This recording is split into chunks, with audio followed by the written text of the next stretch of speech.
Congratulations. Today is your day. You're off to great places. You're off and away. You have brains in your head. You have feet in your shoes. You can steer yourself in any direction you choose. You're on your own, and you know what you know, and you're the one who will decide where you go. You'll look up and down streets, look them over with care. About some you will say, I don't choose to go there.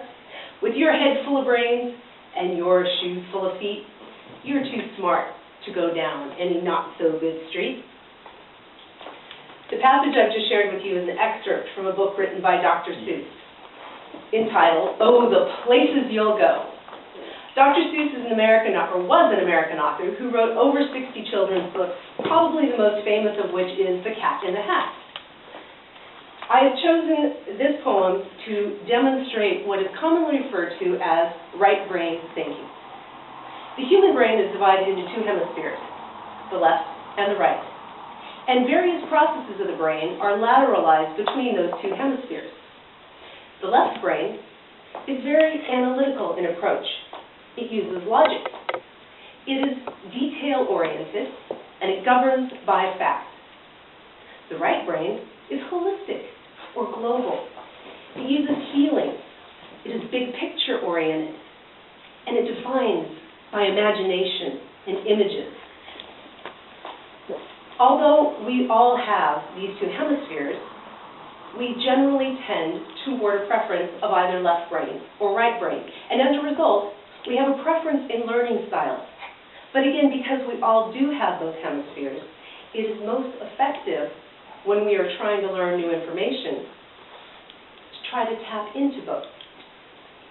This can especially be helpful when we're trying to learn something that seems to be the opposite of what our nature is. For example, if you're a very creative, imaginative person, and you're finding yourself needing to understand and retain a very detailed, logical analysis, that can be quite challenging. But that challenge can be bridged by putting a creative spin on the analysis, because it enables your brain to absorb the information better.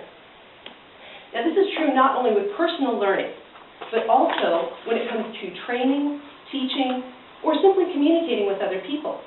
We all have our own unique styles of processing information. The excerpts I'm going to share with you this evening are an example of very creative right brain communication, effectively conveying left brain theories and ideas. The passage I read is essentially Dr. Seuss laying a groundwork of facts. So in left brain terminology, what he was saying is that humans have intelligence, they have the ability to make choices, and they have a relative degree of freedom or free will in terms of what they do with our lives. Let's look at another one. You can get so confused that you'll start into race down long wiggled roads at a breaknecking pace and grind on for miles across weird, wild space, headed, I'm afraid, toward a most useless place, the waiting place, where people are just waiting.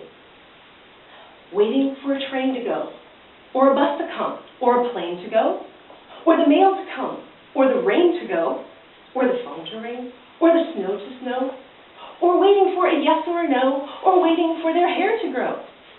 People are just waiting. No, that's not for you. The left brain explanation of that is that a human tendency is to be self-protective. And that's natural. We want to protect ourselves from things that we perceive to be dangerous. Unfortunately, that state of self-protection can lead to a paralysis or a state of inactivity in our lives. And if we stay there long enough, it can continue on indefinitely. So it's very important that we consciously choose to change and move ourselves out of that state. And that is a good thing. But notice how Dr. Seuss describes what may happen during that transition. Somehow you'll escape all that waiting and staying. You'll find the bright places where boom bands are playing. But I'm afraid that sometimes you'll play lonely games too. Games you can't win because you play against you. All alone. Yes, whether you like it or not, alone will be something. You'll be quite a lot. And when you're alone, there's a very good chance you'll meet things that scare you right out of your pants. There are some down the road between hither and yon that can scare you so much you won't want to go on. Left brain definition of that is that, again, while a change is a good thing, when we transition from something that we're familiar with, when we leave our comfort zone, we can feel very alone because generally the comfort zone has people in it, and we need people. And so as we move out feeling lonely, we sometimes actually start feeling scared because we really do need companionship and the support of others around us. So let's see how Dr. Seuss addresses that one. But on you will go, on you will hike, and I know you'll hike far and face up to your problems, whatever they are. You'll get mixed up, of course, as you already know.